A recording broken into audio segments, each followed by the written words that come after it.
नमस्ते, एटीबी टरोत मेरे एरियस राशि के अति विशेष जानन प्रणम।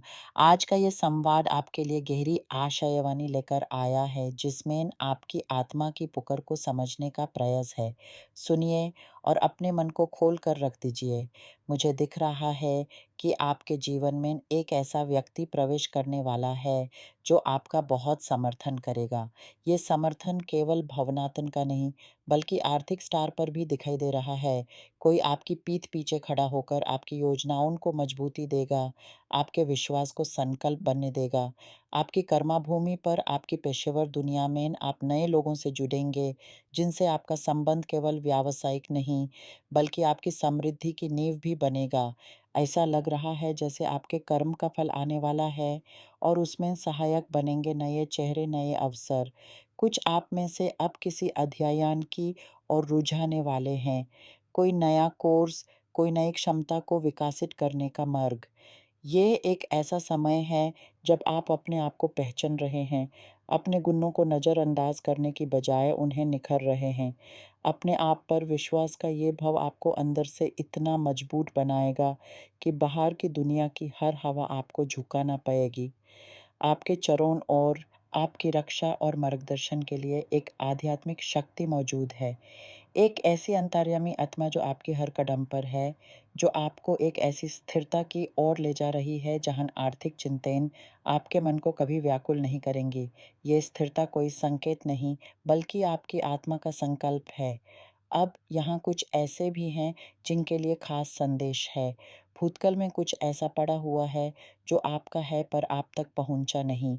कोई विरासत, कोई जायदाद, परिवार से जुड़ा कोई संबंध या संपत्ति जो कानूनी उलझनों या पारिवारिक भेदभाव के कारण थम-सी गई थी। आज इस समय मुझे दिख रहा है कि ये बंदिशें धीरे-धीरे सुलझ रही हैं, जैसे किसी ने अंधेरी कोने में पड़ा हुआ खजाना धूप में ला दिया हो। इस सुलझाव के साथ ही आपको अनुभव होगा कि आपके आसपास ऐसे आध्यात्मिक तत्व हैं जिनका आपके साथ कोई लक्ष्य है। ये तत्व आपसे संकेतों के माध्यम से बात करेंगे। क्या कभी आपने कोई किताब उठाई और ऐसा लगा जैसे उसका हर शब्द आपके लिए ही लिखा गया हो? क्या आँखों के सामने कोई अंक या तारीख बार-बार दिखाई देने लगी है? ये सब उनकी भाषा है। या फिर आप किसी ऐसे व्यक्ति से बात करेंगे जिसका मन आध्यात्मिक दुनिया से जुड़ा है और वो आपको वो संदेश देगा जो इस पल में आपके जीवन का तार बदल सकता है। जो आप अकेला महसूस कर रहे हैं, उनके लिए तो ये समय प्रेम की एक नई किरण का आगमन दिखा रहा है। ये शुरुआत छोटी-सी, मधुर-सी होगी, जैसे सुबह की पहली धूप की किरण, जो ठंडी हवा को भी गर्माहट का एहसास दिलाती है। परिवर्तन का ये मौसम आपके लिए एक नई शुरुआत लेकर आएगा। कुछ आप में से किसी पेशेवर क्षमता को बढ़ाने के लिए कोई तैयारी कोर्स भी शुरू कर सकते हैं। ये आपके विकास का एक और द्वार खोलेगा। अब जो रिश्तों में हैं, उनके लिए ये समय कठिनाइयों से भरा हुआ है। आपके मन में ये भाव गहराई पकड़ रहा है कि शायद सामने वाला व्यक्ति अब वो नहीं रहा जिसे आप जीवन साथी बनाना चाहते थे। बहुत समय से, शायद शुरुआत से ही इस रिश्ते में टकराव रहे हैं, कलता रही है। ये एक ऐसा आईना है जिसमें आप अपनी और दूसरे की आत्मा को देख पा रहे हैं और दर्द हो रहा है। मुझे महसूस हो रहा है कि आपको किसी प्रकार की आध्यात्मिक शुद्धि की आवश्यकता है। कुछ विशेष स्नान या कोई ऐसी क्रिया जो आपके आसपास के भारी माहौल को हल्का करे। क्योंकि कई बार ऐसा होता है कि जो रिश्ता हमारे लिए आत्मिक स्तर पर गहना होता है, उसमें बाहर की दुनिया के लोग बहुत सारे विचार घुस आते हैं। आपके आसपास कोई ऐसा व्यक्ति है जो आपका मित्र होने का दावा करता है, पर उसके मन में कुछ और ही चल रहा है। वो आपकी खुशियों से खुश नहीं होता और न ही चाहता है कि आप खुश रहें।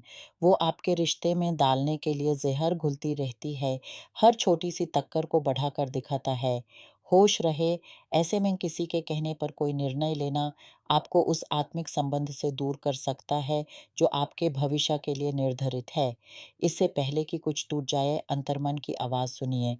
प्रार्थना में शांति है। किसी ऐसे व्यक्ति से सलाह लीजिए जिसका दृष्टिकोण विस्तृत हो, जो आपके हृदय की पुकार को समझ सके। आपके निकटवर्ती लोग आपके अनुभव नहीं समझ पाते, उनका सलाह उनकी सीमित सोच का परिणाम होता है, आपकी आत्मा की पुकार का नहीं। कुछ आप में से ऐसे भी हैं जिनकी रुचि आध्यात्मिक रहस्यमय या अंतरिक्ष से जुड़ी विद्याओं में बढ़ रही है। आप स्वप्नों या पैरानॉर्मल घटनाओं के बारे में अधिक जानने को उत्सुक हैं। ऐसा लग रहा है जैसे आप किसी ऐसे समुदाय से जुड़ेंगे जो इन विषयों पर चर्चा करता हो, चाहे वो कोई धार्मिक दृष्टिकोण हो या कोई ज्ञान की परंपरा। ये आपकी अंतर्यात्रा का एक हिस्सा है। साथ ही कुछ आप विदेशी भाषाओं की ओर भी रुझाने वाले हैं, क्योंकि आपके मन में विदेश यात्रा का विचार पाल रहा है। ये आपकी जिज्ञासा आपको नए आकाश दिखाएगी। पर इस सब के बीच एक सावधानी भी ज़रूरी है। कुछ आप में से किसी से कोई टक्कर होने वाली है। ये टक्कर किसी ऐसे व्यक्ति से हो सकती है जो आपके प्रति आपके साथी के मन में संदेह पैदा करना चाहता है। कोई आपका मित्र या परिवार का सदस्य जो आपके साथी की ओर आकर्षित है और चुपके से आपके रिश्ते में दरार डालने का प्रयास कर रहा है। वो हर झगड़े को हवा देता है, आपके विश्वास को कमज़ोर करने की कोशिश करता है। इस पर कान धरिए, क्योंकि यह व्यक्ति आपकी खुशियों से ईर्ष्या रखता है और उसका लक्ष्य आपको तन्हा करना है। कुछ और भी है, मुझे दिख रहा है कि कुछ आप में से कोई ऐसा अनुबंध या दस्तावेज पर हाथ रख सकते हैं। इसमें सावधानी बरतनी होगी, क्योंकि आध्यात्मिक स्टार पर मुझे एक गंभीर संदेश मिल रहा है। कुछ आप पर किसी प्रकार की दृष्टि या क्रिया का प्रभाव हो सकता है, जो आपकी शारीरिक स्थिति को प्रभावित कर रहा है। अति थकन, नींद न आना या किसी आदत में बंध जाने की प्रवृत्ति, ये सब किसी तंत्रिका में प्रभाव के लक्षण हो सकते हैं। आपको अपने घर में अपने व्यक्तिगत स्थान पर पवित्रता लानी होगी। प्रभु का स्मरण, प्रार्थना और कुछ पवित्र स्नान आपको इस प्रभाव से बचा सकते हैं। हो सकता है ये प्रभाव आपके लिए ना भी हो, किसी और परिवर्जन के लिए हो, पर उसका प्रभाव आप तक पहुंच रहा है। आपकी सुरक्षा आपके हाथ में है। अपने आसपास एक दिव्या कवच बनाए रखना। और अंत में एक चेहरा भूतकाल का वापस आने की इच्छा लेकर खड़ा है। ये वो व्यक्ति है जिसके साथ आपका कुछ बीत चुका है, जो आपके मन में कुछ छोड़ गया था। उसका आना फिर से आपके वर्तमान को प्रभावित करेगा, आपके निर्णयों पर प्रश्न चिन्ह लगाएगा। पर याद रहे, भूतकाल की परछाई को भविष्य की रोशनी में नहीं डालना चाहिए। आपने जो सीखा है, जो बदले हैं, उनकी कीमत पर कोई सवाल नहीं खड़ा होना चाहिए। आपकी आत्मा आज जो है, कल वो नहीं थी। नए समय का सम्मान कीजिए। एरीज़ आप में अग्नि तत्व है जो हर बड़ी अवरोध को जला सकती है। आपकी तेजस्ता आपको इस सब से पार ले जाएगी। बस अपने अंतर्मन की आवाज़ को दबाए नहीं, उसे सुनिए। आपकी यात्रा आध्यात्मिक है और हर मोड़ पर आपकी आत्मा आपका मार्गदर्शन करेगी। शांति आपके साथ रहे।